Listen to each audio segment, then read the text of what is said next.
Welcome to the School Photo Podcast, the show where we dive into the world of school photography, innovation, and the future of capturing school memories. With me, your host, Lee Brooker, and guests, in each episode we'll explore the latest trends, challenges, and breakthroughs in the school photo industry. With funny stories from our schools to best business practices and some new innovation to help us all. Whether you're a large multinational company, a sole photographer, or you're just passionate about the evolution of school photos, this podcast is for you. Grab a cuppa, settle in, and let's get started. This is the School Photo Podcast. Happy days.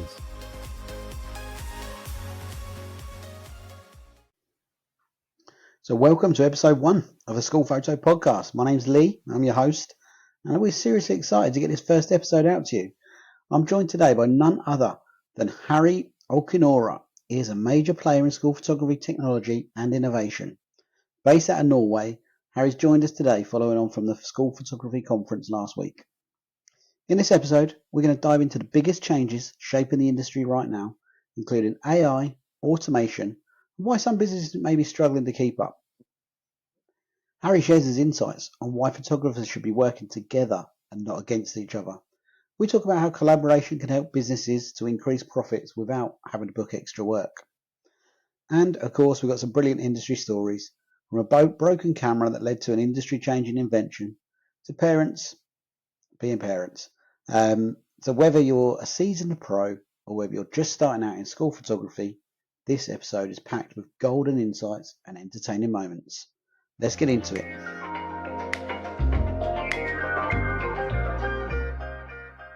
So welcome, Harri. Thank you for joining us on the School Photo Podcast. How are you today?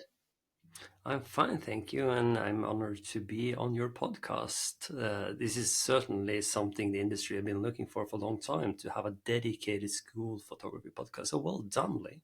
This is just great. Thank you very much. Thank you very much. Well, we'll see how it goes. It was inspired. From the work that you guys done last week from the British Photography Conference. Honoured to be there, honoured to be a part of it, and I think that we all felt at that event that we broke some barriers, I think, didn't we? Yeah, we did, and it was such a great fun, wasn't it? Because I was a little bit nervous when I entered the room. I was just thinking people would just stab each other because they were all competitors. But they were so friendly. People are interacting, sharing ideas, sharing knowledge, inspiring each other, inspiring us to be on stage as well.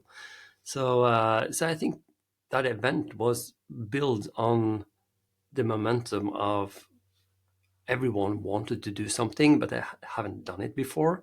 So to let loose of all the fear and stress and anxiety and so on, and just hang around with good people and, live music, wine and beer.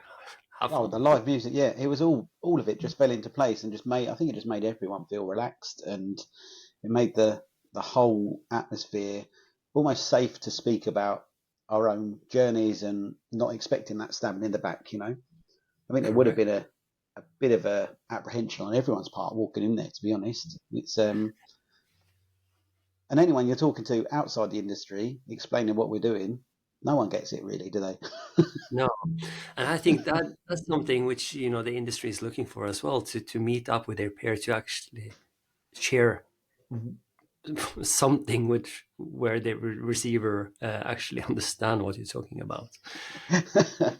So let's Harri, take me back to the beginning. What's your journey? Where did it start for you? Oh, that was good old days. After high schools, I went abroad, like everyone else. Basically, I traveled around the world for 2 years, basically enjoying life. Ended up in Thailand. Nice. Spent a year there working for a dive company. I became a dive master, working in the tourist industry as a tourist rep for TUI. Okay. Continued that path into the university, where I could work alongside as a sales rep for TUI. And then I graduated with a silly degree in football economy. Okay, So, football economy, as in soccer football economy. summer football economy, yeah. Right. I was the first student in Norway, together with three others who actually had that bachelor degree, because my passion was football. I wanted to Okay. be a part of a football team and the management level. Uh, and I wrote actually part of the marketing plan for Rosenborg Football Club, which is the largest football club in Norway, Okay. to increase sales on seasonal tickets. Long story short, I didn't want to stay in the sport business. Sport management was sharp elbows. I wanted to have something down to earth. I ended up applying for a job in NetLife back in the days. That was like 22 odd years ago. Okay. And here we are today. Fantastic. Love that. So, what is a degree in sport in football? Football. What was it? Like sport management. Okay. So my dream was not to run a football club, but to be a part of the core team running it. Fantastic. And do you play, or did you play?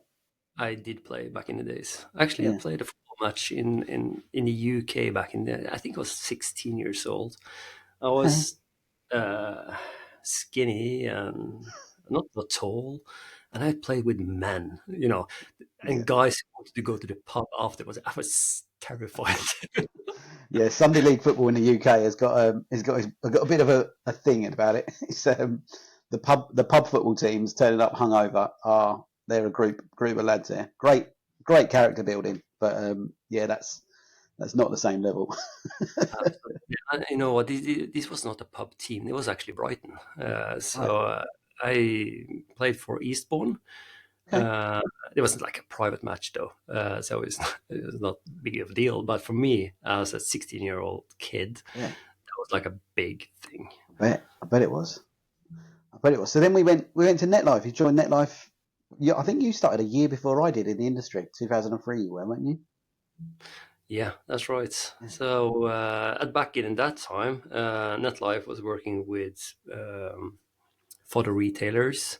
So we started off Okay. working with a company called an Elite Photo, which was the largest photo retail chain back in the days in Norway. One thing led to another because Elite Photo was owned by Fujifilm, or the agent of Fujifilm in the Nordics, called Axel Johnsen. So we partnered up with Fuji in Norway and Sweden, working with closely with them. That was back in 2003 as well. Accelerated basically into Finland, Denmark, Estonia, and Iceland. We had a 90% market share, whatever it was, Okay. within just a few years, working with all the photo retailers in our region. So we had photo kiosk, online ordering, photo book softwares. This was Uh, from people that were just going on holiday using their holiday snaps, like a correct. photo Yeah. box boots type. Yeah. Okay. We came actually to the UK as well, to the headquarter of Snappy Snaps, and that was Okay. back in 2004. Uh, and that was kind of a strange thing because they didn't have internet.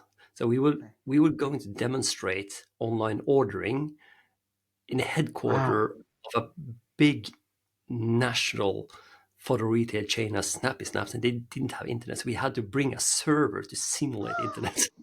Wow. Oh my word. I was like That is back in the good old so days. far ahead. Yeah. Yeah. And could they get their head around it? Did it make sense, or did they think it was just They looked strange at us and like we left. like you're So as aliens? yeah, no, we had done a lot of strange things over the years. Like I think we were the first company in the world who created a print ordering app.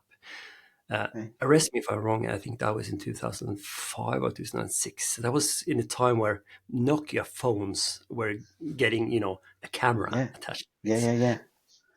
So as part of like a marketing gimmick, it was called Press to Print. I think we received about 5 orders or so the first year, even though they Okay. had like, TV commercials and radios and so on. I think I had 3 of them as test orders. Just send them to your family. Can you just press this for me? Yeah. Well, I've been through this journey, and of course, one thing led to another because we also had another business called NetLife Backup Solutions. That was like before cloud backup was actually a word. Okay. So we sold that company to one of the biggest telcos in the world called Telenor. Right. Still running that part of the company though. So we had good background of consumer imaging and ordering processes at an early stage. We had also good experience working with high-end server setups and complexity around that, and really high volume. Like we are talking Okay. petabytes of data. We're not talking, you know, Wow. I bet they were massive units back then as well, weren't they? They were the size of a yeah, room. yeah. Like all the thing is, we have the space capacity because we run our server center in an old U-boat bunker in Norway.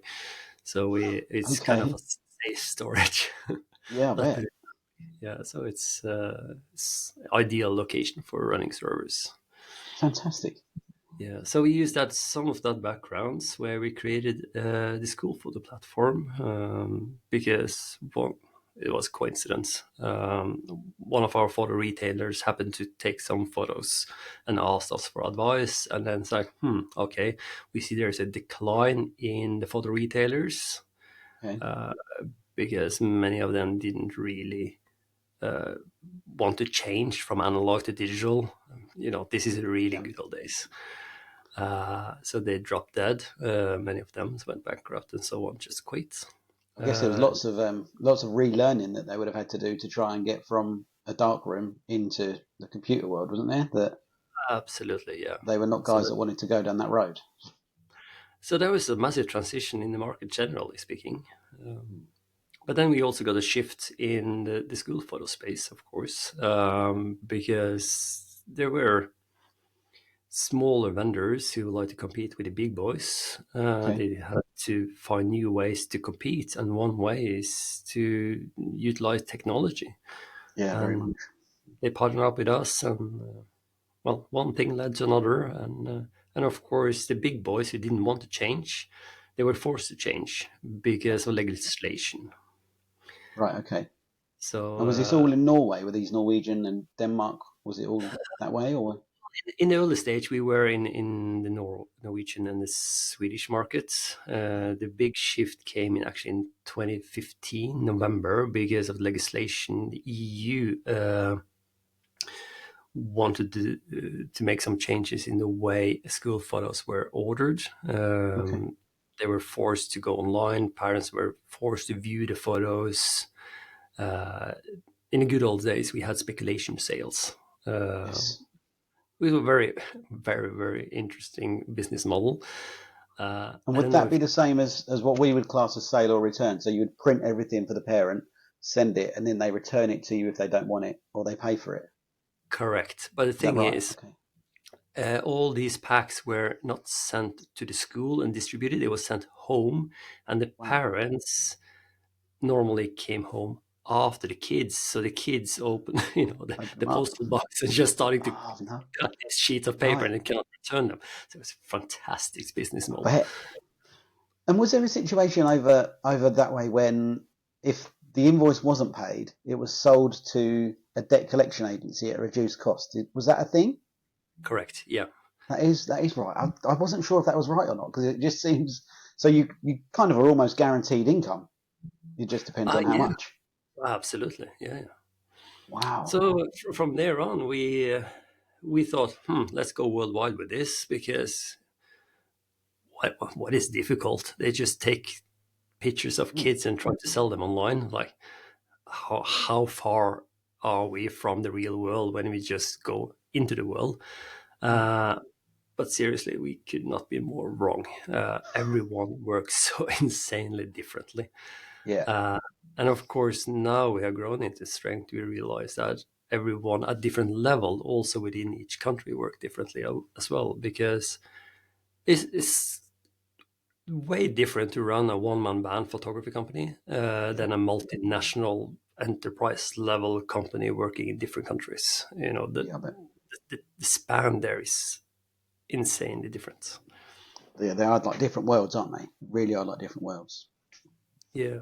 So, well, sitting here now in 2025, looking back, and we are now working with school photography companies in all six continents of the globe, Okay. located plus countries around the world. I think we've done something right along the I way. think you probably have. Yeah, I think you probably have.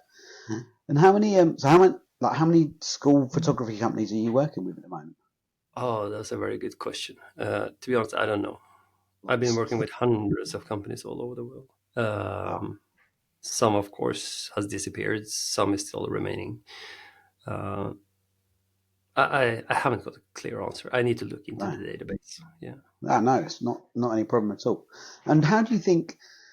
Obviously, it's evolved from. So when you started, obviously a year before I did, when I first started photographing in schools, we were still using film. So we were doing the class groups on film cameras.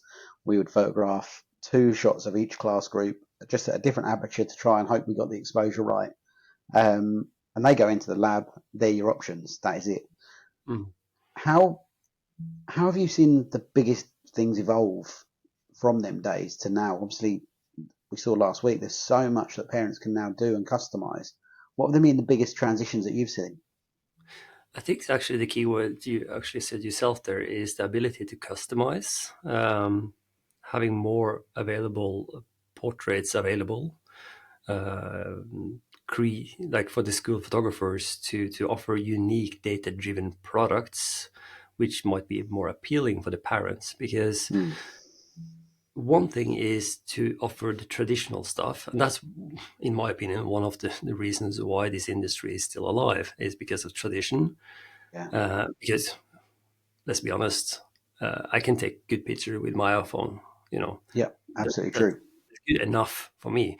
But that's something different to have a school portrait taken because that's It's heritage there. There's tradition there. You're right, absolutely right. Granny done it, didn't she? That's what's expected almost. correct. And to be honest, I buy all the school photos I get thrown on me. So, but the strange thing is when I look in my living room, it's only the pictures of my own kids when they were smaller, like in nursery Yeah, level. yeah, yeah, Uh, yeah. maybe in first grade. But now I got teenagers; they don't want to have their pictures on the wall anyway. So that's another story. So they just under their knives in the drawer, those prints. But Yeah, yeah, they'll come out later on, won't they? yeah. But anyway, so you have those shifts from push to swipe. We see the business models are changing worldwide because, like in other areas of the world, you have prepaid Mm, order forms. You have had a tradition of having proof cards that's in right. the UK. Uh, there's a shift towards online ordering only, Yeah, which again will reduce the staffing among our partners as well, because you are replacing labor with technology. So those companies who embrace technology, they become more profitable. That's it. yeah. Well, Magnus, that was so evident at the conference last week when Magnus done his presentation about his studio. I'm Mm. hoping to get him on and we have that conversation. But I think he said something like they at their peak they're doing 1 million prints per day with 4 members of staff. It's like it's Well, like it received about 10,000 orders a day, but right, they have auto packing machines. They don't have mounts as you have no, in the UK, so they can bypass all the complexity, make yeah, things simple, and just streamline the processes. yeah. We press go, Yeah, no lunch breaks, lunch no breaks. emotions. Press go, machine runs. I love it. It's Mm. and where so obviously of all the countries, do you feel the and don't be shy to say it, do you feel that the UK is slightly behind some of the other countries and other nations with like the adoption of the technology? You have been behind previously, but you're getting there. The Nordics has always been up front, a Mm, few 5 years maybe, to embrace the tech. And I think the reason is because we have high salaries. okay. The pints cost, like a £10 Yeah, if you about go. £10. Yeah, with Denmark Yeah. is a tenner. Yeah, Yeah. So we are forced to like utilize technology in a different way and form. okay. For instance, I work with companies in the US. They have more of a tradition of, okay, we have an increased list of tasks. Okay, we just employ more people to solve those tasks instead of going to the root cause of the problem and solve the problem before it's actually become a problem Yeah, by using technology. They're getting there, yeah. equal to And the what you American expect. market is very much the American consumers, the people that are buying, Hmm. they seem to have an awful lot more value on the pictures than what we get here in the UK. Is that the same in the Nordics? Are the parents better at? Do they buy more? No, not really. No. No. But you need to understand that you go into the schools twice a year, maybe 3 times a year.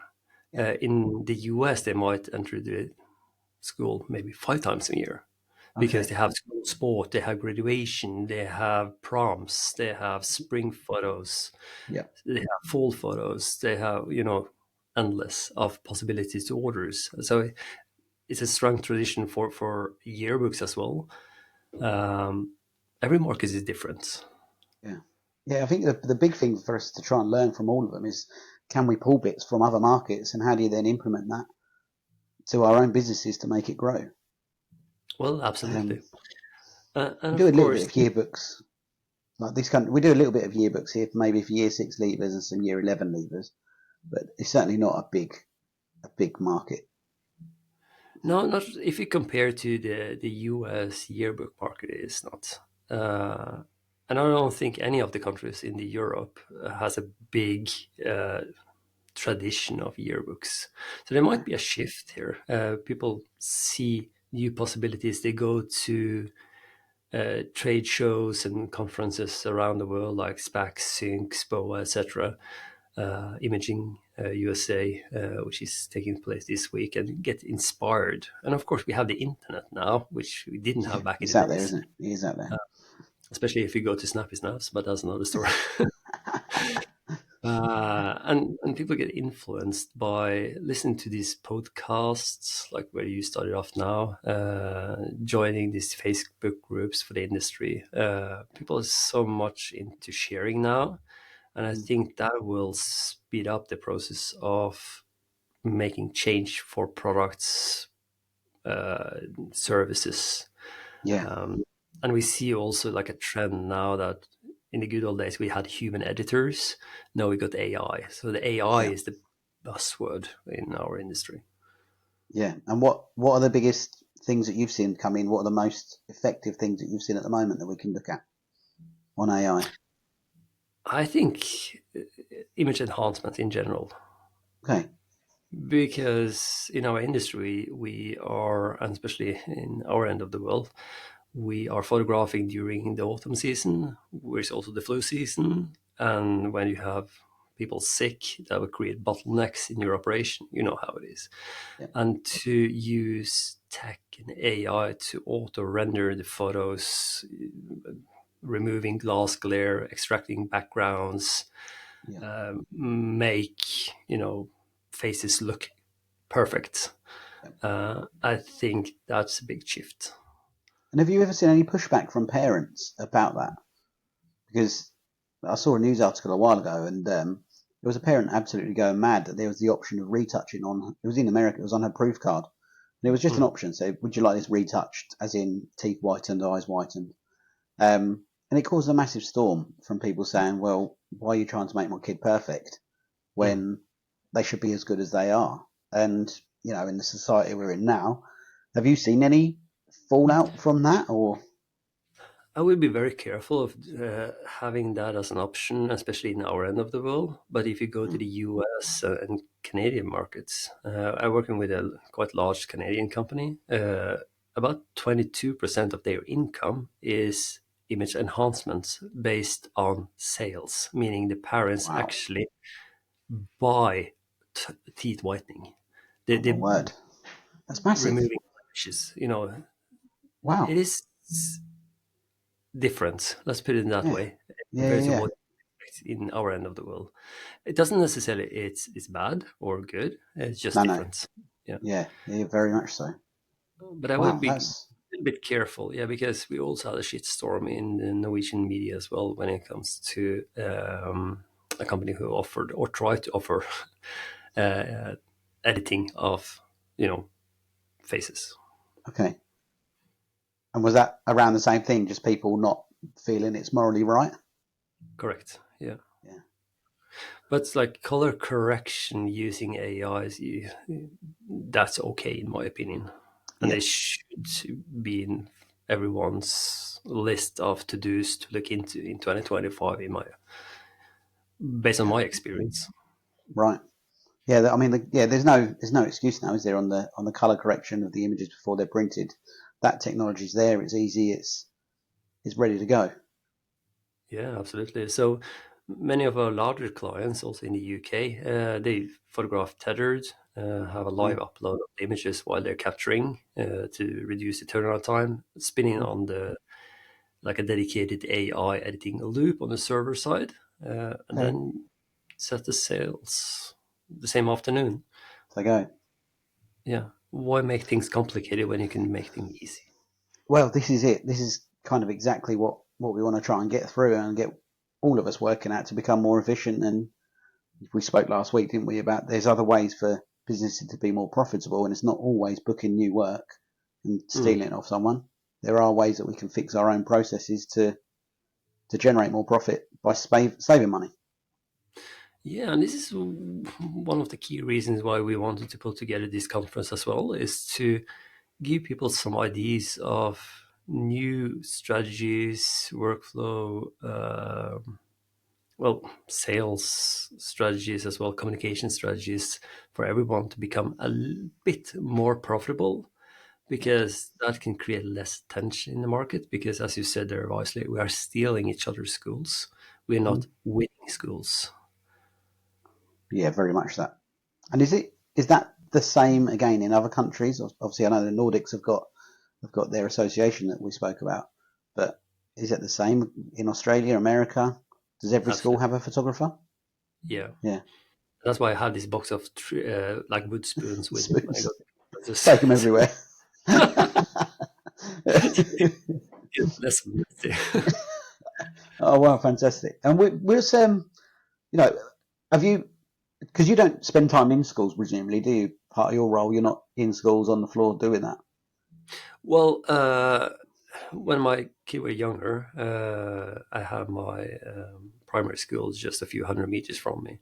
So Okay, I always went to the photo shoots when my kids were photographed to learn how the photographer actually work in the field. makes Because sense. Yeah, one thing is to get stuck in an office and try to imagine and try to, tell people how they should be working. Another thing is to experience it, because we are all yeah, humans.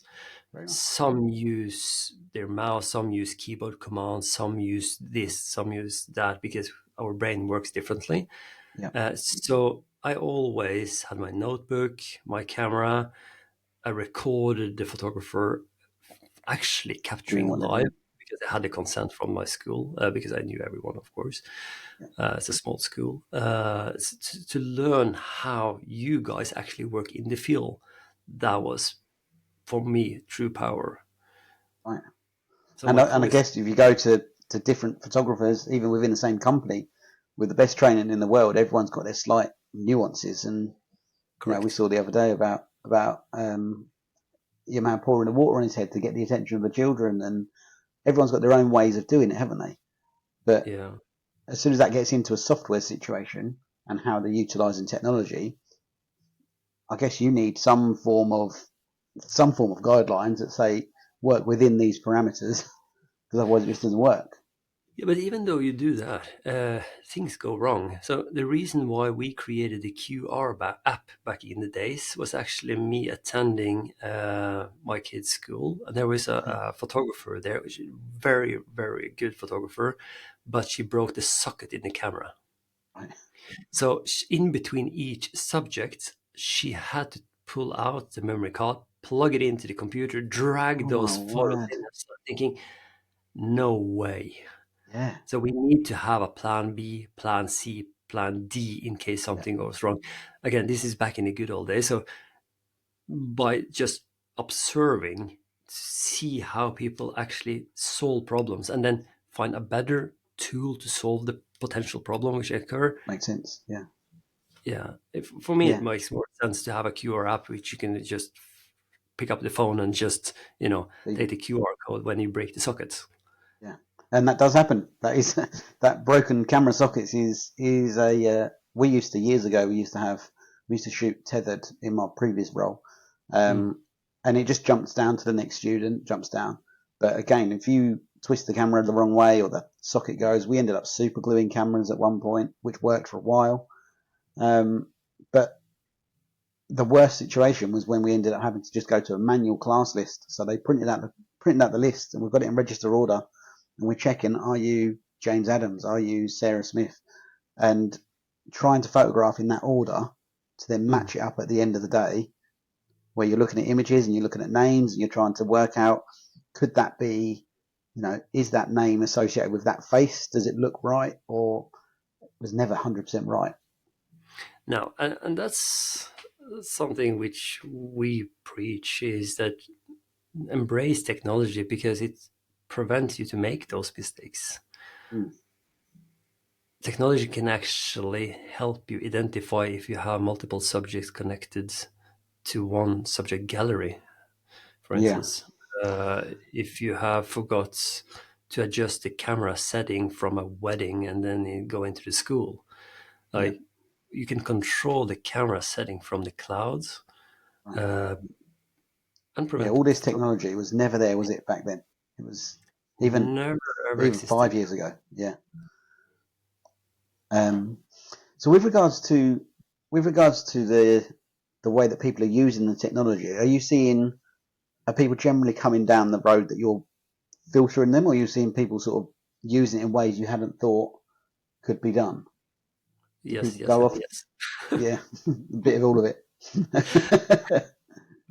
So there is no magical one here to dictate how people work because we all have brains and that works differently. So also because we see people who enter the world, new world, and enter this with the old mindset, using old processes, try to get the best of two worlds, kind of thing. So to give you a clear answer to that is impossible Yeah, because yeah, things are so everyone's different. doing it slightly different, and I think we are in a situation of, it's always worked this way, so it will always work that way, and maybe now more than ever, that's becoming less and less true, isn't it?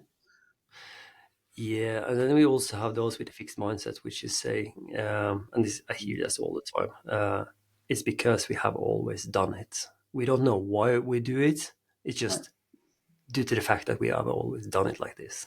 Yeah, and I So guess you've if then got people playing catch up, haven't you, with companies that are doing it, and yeah, then it's a constant. Well, why can't we do that already? correct. Yeah, wow. So what with regards to the future, I mean, the future you guys must have a list as long as your arm for ideas and new things coming through. Is it? What do you think are going to be the next evolutions of the industry? Oh, that's a good question. One thing which I pretty positive of is that even though we have introduced AI and we have all the fancy tools, which is just in the starting points, so machines can automatically create school photos. I don't think that is a big threat because people will like something which is real. And Yeah, what is more real than school photos capture of your kids? So I don't think the industry will disappear, but it will become more automated when people actually start to embrace new tech. There's yeah, such a huge amount of AI tools which are available. Like when I asked the audience at the conference how many actually use ChatGPT, there were hardly any hands up in the air, and we are now in 2025. That surprised me because, like, why not? It's yeah. just a It's fantastic brilliant. tool. It's a fantastic bit of software. And this is just one sample of an AI tool which is available for us. Yeah. Uh, Well, it's available free as well, isn't it? There's a free plan out there that anyone can. All of a sudden, if they start asking the right things, it opens up so many opportunities you could never have got before. yeah, it's like personally, I use it every single day. Like I hardly type in any emails anymore. I Yeah, draft something, add into ChatGPT, add a prompt, and yeah. then good to go. Just tweak a Good to little go. bit, And of course. then we just go from there. Speed up the process endlessly. And think about the customer service, Yeah. uh, how fast they can actually work if they start using those Yep. tools. And Yep. then it might be also in a very, very friendly tone, because ChatGPT is very friendly in the way Yeah. they respond. It's So less it might, emotional, isn't it, than someone with a parent complaining to them. correct. It might actually improve the quality of the customer service as well. With Uh, well, I've said to our team, or they've asked me that we've all said, can we just have one day of every month where we can just reply what we want? Can we just reply exactly what's in my head before I type it? It might be a bit damaging, but there is a bit there for them to have a bit of a moment just to say, stop it. We had we had one that there was a parent sent a complaint in, and she said she went, I'm disgusted that you've photoshopped lipstick onto my daughter's lips. Now this is a year 6 girl, so primary school. She said, I can't believe you've photoshopped her lips to make them look red with lipstick. And we was like, absolutely, we haven't. Like, that's not a thing. It didn't go through any process. It was what it was. And she went to the school. She came to us. It was all over the place. So we approached the school and said, look, obviously we haven't done this. And the school actually found a lipstick in the girl's drawer at her school. Found a little red lipstick that she'd got, just a little one that come out of one of the magazine type things. yeah, And yeah. we was like, what can we do there? It's kind of we ended up asking the school, can you speak to the parent? Can you just let them know that you found this and it's actually not on us? But the trouble with the social media side of things as well now, and we've seen it a few times. There's stories out there a lot of if someone comes up with a complaint and puts it out to social media before giving us the opportunity to fix it, Mm. then it's such a free for all, isn't it? Must be very frustrated. Like Yeah, because it's difficult. It's difficult because none of us are immune from it. It doesn't matter the yeah. size of the company, if it's a one-man band or if it's a Life Touch or a Tempest or whatever. As soon as something goes out there, everyone's got an opinion immediately, haven't Mm. Well, they? what is your view of the industry there, Lee? Do you think we were able to cooperate more in the future? Yeah, especially since last week, I really do believe that. Um, I think that we just need to be prepared to be a little bit vulnerable. Mm. You know, maybe not believe that we've all got some secret sauce because the industry is what it is. And if we look at any brochure throughout, especially this country, if we look for any brochure, you're going to see duplicates of the same type of stuff, just with a slightly different twist on it. Mm. Um, you know, everyone might have their own little name or might have their own little version. They might put a logo here or a logo there or change a process. But largely, we're offering the same group of products and a similar service. Um, and we're certainly buying, as we said last week, we're certainly buying from the same group of companies. There's Mm. probably 30 suppliers that collectively we're buying from, but all independently. So you mean that if you collectively go and buy together, you might get a discount, and if like a buyer group kind of thing, it might be leading Potentially, to potentially. Um, interesting. that might be a safe place to start with getting people to actually collaborate and realise that working together could be beneficial. I think if we try and run down the road of agreeing commission rates and all that sort of stuff, I think we're going to open up. We're going to run into a brick wall pretty quick. I think because Yeah. that's a scenario that is very easy for someone to not get on board with, and then the whole thing falls apart. Um, However, with regards to can we save money or can we work together for the greater good? We spoke about sharing staff last week, didn't we? Ah, Can we utilize freelancers or the guys that are running the staging? Can we support them with the staging? You know, if someone's prepared to spend 30, 40, 50 grand on staging, we all deep down know how difficult that's going to be to become a profitable enterprise on its own right. mm, None of us want to necessarily go and spend that money elsewhere. So why can't we support the guys that are doing it mm. and not be fearful that they're going to try and rob us? Because I genuinely don't believe they are. Genuinely don't correct. think that's going to happen. And you Um, said something wisely at the conference as well when you were on stage that you had areas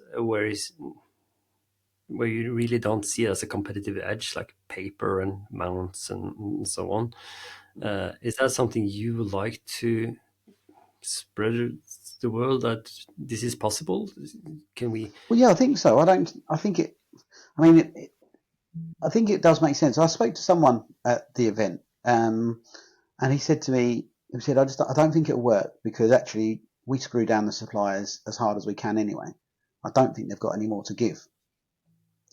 Um, and this was somebody that's been in the industry for a lot of years and has a lot of respect, a lot of clout, and a big business. And I Mm, sort of said to him respectfully, look, I think you're probably undermining your own entity a little bit there in that you can do that because you've spent 40, 50 years building this up. Someone coming into the industry cannot have that level of buying power. But collectively, can they join a group of us that are all working together to save 10% here or there? yeah, it must be in the benefit of the vendors as well. Let's say you have a mount vendor, they can plan their own production and forecasting if they know they will be receiving like a large volume order once a year or twice a year, Yeah. whatever it is. Now, I don't know how that. My sort of slight caveat to the whole thing of that is I don't know how that looks for the vendors and suppliers. Is that does that then jeopardize one of them getting all of the work and somebody then being in a situation where their business is really struggling because they missed out on 5% price war or something? Because we can't push the vendors' prices down to the point that they're no longer profitable because they've got a business and we don't have them anymore. Absolutely, yeah. I So, think this discussion where we need to involve the vendors in the industry to mm, listen to their side of things. It might be that we are completely wrong here, but it might be that we are completely right as well. We don't know before we know. no, you're absolutely right. And I think we have to kind of. I can think of two or three mount suppliers in the UK, big mount suppliers. They're big paper mills, and they are maybe village industries that employ staff from the village and stuff. And I wouldn't ever want this to be a situation where someone says, "Look, we didn't get any school photo orders this year because they've all gone to supplier X because they Mm, gave a slightly better price." So we don't want to get into that scenario because that slightly better price when they're the only company could go through the roof for all of us. that's right. There's Yeah, we so need to many look. nuances. Yeah, we need to look at the whole value chain here because Mm. uh, the industry is not only represented by the people who's behind the cameras; it's also the vendors who produce the cameras, the tripods, the Absolutely, it's lights. everything that feeds into it. Yeah. I mean, I don't think Canon are going to get too upset. I don't think they're going to be in big problems if we start trying to say, look, can we have some sort of buying discount across the board? I mean, No, no, the Fujis and the Canons and the Nikons, Sonys, all the big ones of this world, which we all buy from probably annually, maybe more for consumables. Um, but I just I know that when I speak to our lady on the mountains thing, she's down in West Cornwall, Devon, and she's the nicest lady in the world. And the last thing I'd want to do is for us to try and say, right, we're going to use a different supplier because actually it's going to save us £3,000 a year. I totally agree with you. Yeah. I just wouldn't want that to happen. Uh, that would go completely against what we're trying to do in collectively building building something for all of us. You know, we Hmm. can all go out to work. We can all go out and earn a really healthy, decent living. Um, you guys and the got photo guys and us and photographers and templates, etc. We can all go and earn a really good living without having to tread on each other to get there. Hmm. I And that agree. really, for me, really includes suppliers as well. Yeah, yeah, they need to be involved in this. But if they see a benefit of receiving a larger volume, and it might be split into, well, all of them, if they see that as a benefit, it might be that they can reduce a little bit of their margin because they lose a little bit of their costs of handling this. Then it Yeah, will very much. make sense in my head. So, but the most important thing is that they're starting an interaction between the school photographers in general, Yeah, Uh, and I think, the event last week might be the kickstart for the people to interact more, also on a personal level, because everyone is on like Facebook or LinkedIn or whatever. They know a person kind of thing, but they really don't know a person. yeah, So hundred to percent. actually meet and greet in person, I think that's so lovely. And in if like in a dream scenario, from my point of view, from outside, if you have smaller groups of people meet every 3 months as a discussion groups, it might be like a brainstorming Yeah, groups that might lead to something. yeah, I fully agree. Fully agree.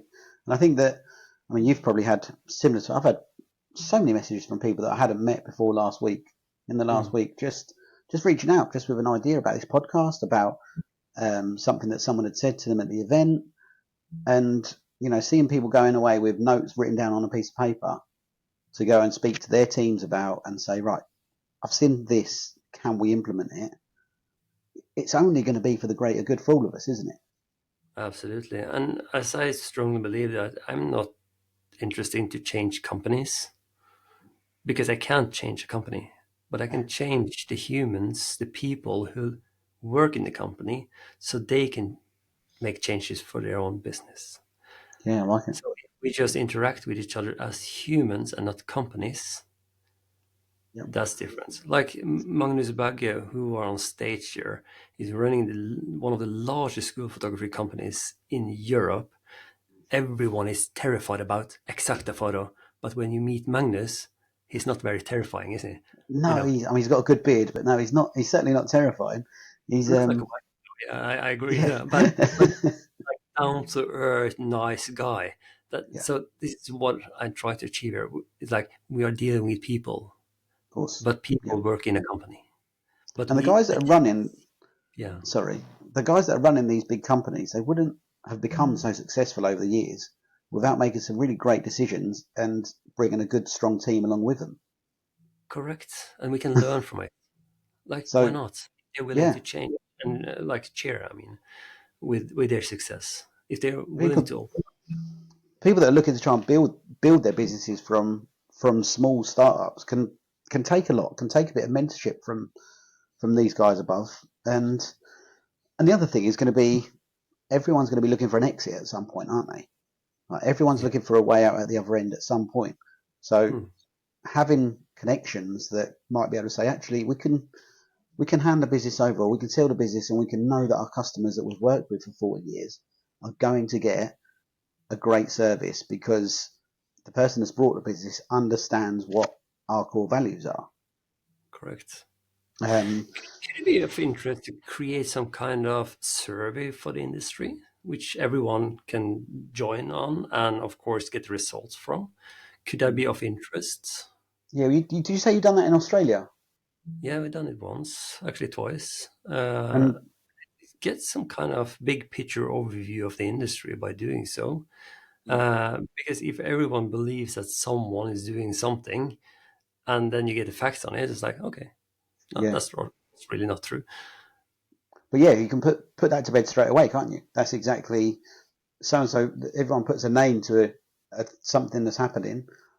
All of a sudden, if you have that conversation with the person, and we open the door to having conversation, it gets resolved really quick, doesn't it? Correct. And if you also identify, what is the common challenges, then we can unite as the industry and just solve the challenge Yeah, for yeah. the It doesn't greater need to good be for everyone. complicated. Yeah, it's not doesn't just need it's not doesn't, rocket science, believe me. doesn't But need to be complicated. no, but there's so much feelings in this industry, because what we have discussed here, we're stealing each other's work. Uh, And staff, sometimes staff leave and go to set up on their own in competition, mm, and sometimes there's a bit of a personal. I mean, the questionnaire I've sent out for this, someone's replied and someone said, "What's your motivation?" And their word was a revenge correct. Again, against yeah. against how they felt they'd been wronged in a previous situation.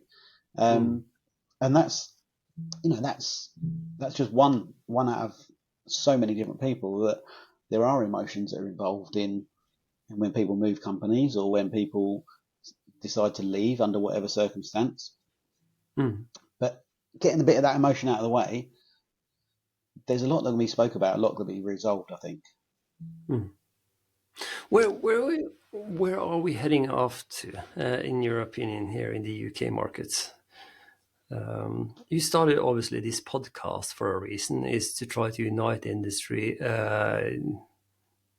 get social, speak to people, Yeah, yeah. learn from it, and so on. Do you think this can lead to a better understanding of everyone if people actually listen to this? I'd like to think so. I'd like to think so. And part of the reason for us wanting to do it on a long form with a video is that it allows people to make an informed decision about Mm. the names that they think they've tagged a certain set of things to. It allows people to make their own decisions based um, on conversation and on actual nuance to the way that we may speak, rather than just a soundbite here or there, or a hearsay that two people had heard something that someone Mm. said last year. But it's not even so much for people to be understood better. It's more a case for the people that are listening. And there's going to be an awful lot more people that listen than there are that want to get involved and put themselves on the line. Of course. So, but if those people that are listening can hear something and go, "I'm not alone," then that's powerful in itself, because it just gives them people that are driving in their car on the way to their job. They're tired. They've had enough. They had a bad day on the way home, whatever it may be. That actually, I'm hoping we're going to get stories from people going, "Yeah, I've had a nightmare. We've all had them days.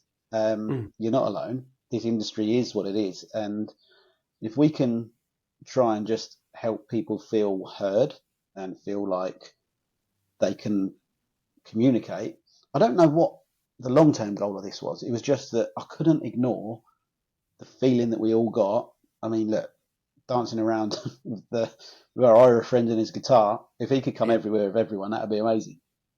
Um, but yeah, if everyone can, I couldn't ignore that when there was people, competitors that have been fierce competitors for years, all standing around, laughing, joking, barriers down.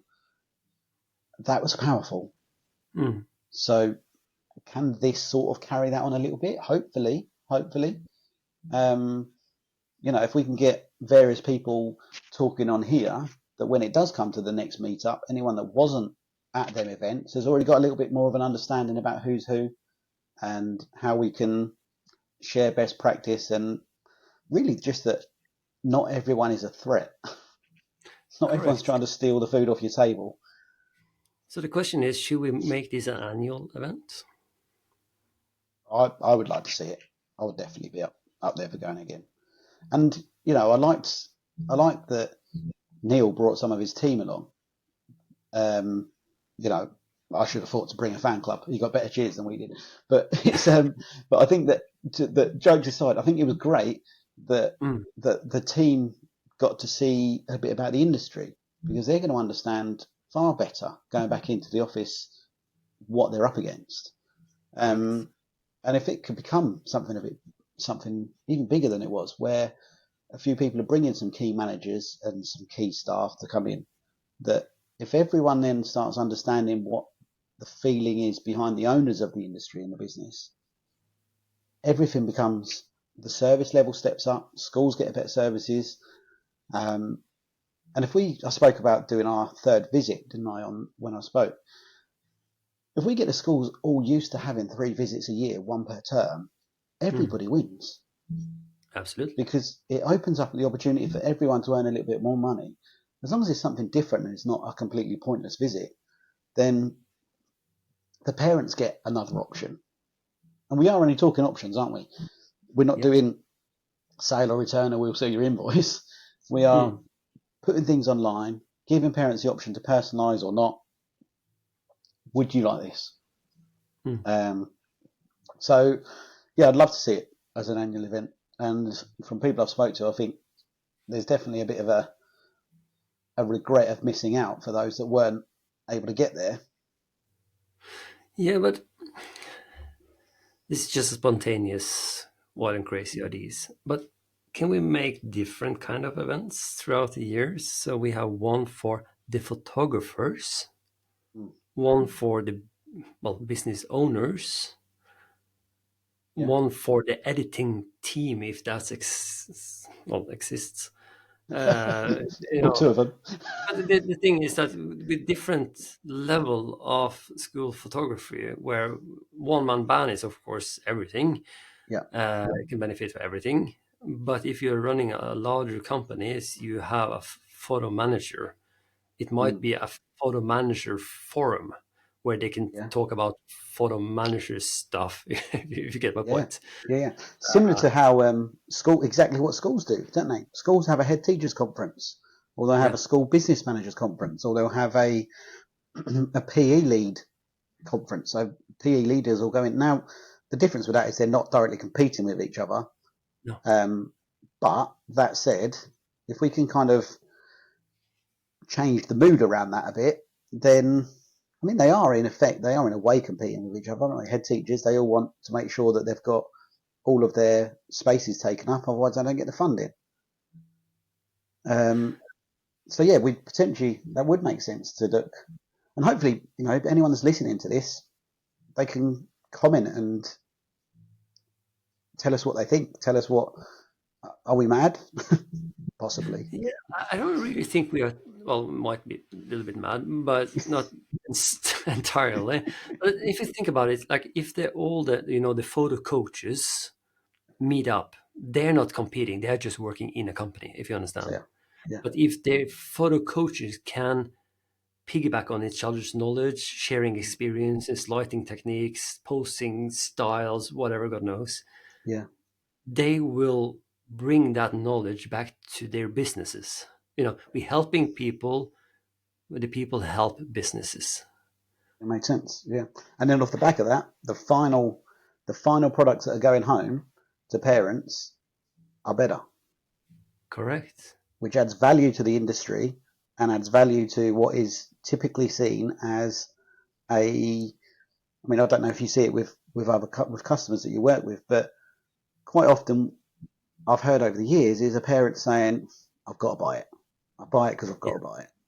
Mm. Now, surely if we could get to the point of the American consumers that are buying it because they love it, Correct. and we get to that potentially, we can. There's certainly a big space in between there, isn't there?